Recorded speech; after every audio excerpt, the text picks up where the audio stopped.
윤석열 전 대통령이 파면되면서 윤 전 대통령 관련 기록물의 이관 작업이 본격 시작됐습니다. 윤 전 대통령 부부의 여러 의혹들과 불법 계엄 관련한 문건들이 대통령 지정 기록물이 되면 15년 이상 공개되지 않을 수도 있는데요. 이걸 결정하는 건 한덕수 국무총리입니다.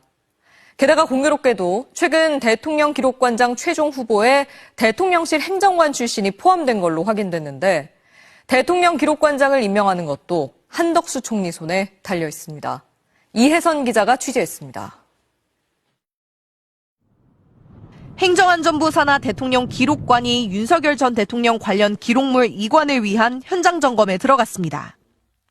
대통령실과 국가안보실, 대통령 경호처 등 28곳이 대상으로 우선 민주평화통일자문회의 등 대통령 직속 자문기관을 찾아 이관 방법 등을 협의했습니다.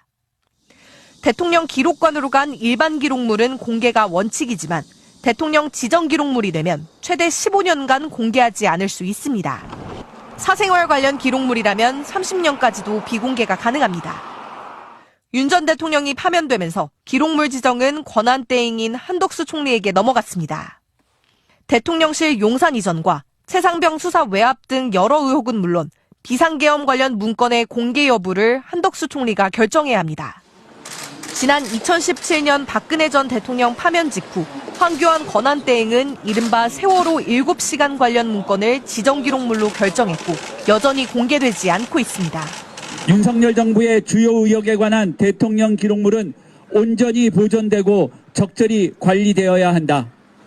공교롭게도 한덕수 총리가 임명하게 되는 새 대통령 기록관장 최종 후보 중 한 명엔 대통령실 출신이 포함된 걸로 확인됐습니다.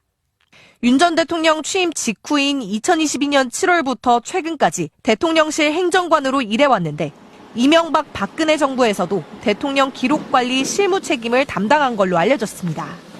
윤석열 전 대통령 부부 관련 의혹의 증거가 될 수 있는 주요 문건의 관리도 윤 전 대통령과 함께 일한 측근에게 맡길 수 있다는 뜻입니다. 60일 동안 이번에 기록을 이관받는 과정에서 누락이 있다든가 여러 가지 문제가 많이 발생할 텐데 새로운 신임 관장이 문제를 덮을까 봐 걱정을 하고 있는 겁니다. 대통령 기록관 관계자는 MBC에 대통령실 행정관 출신인 정모 씨 외에 다른 최종 후보 한 명은 구색 맞추기라는 말이 내부에서도 나오고 있다고 전했습니다. 행안부는 다만 아직 신원조회 등의 절차가 남아있다며 임명 시기도 확정되지 않았다고 밝혔습니다. MBC 뉴스 이혜선입니다.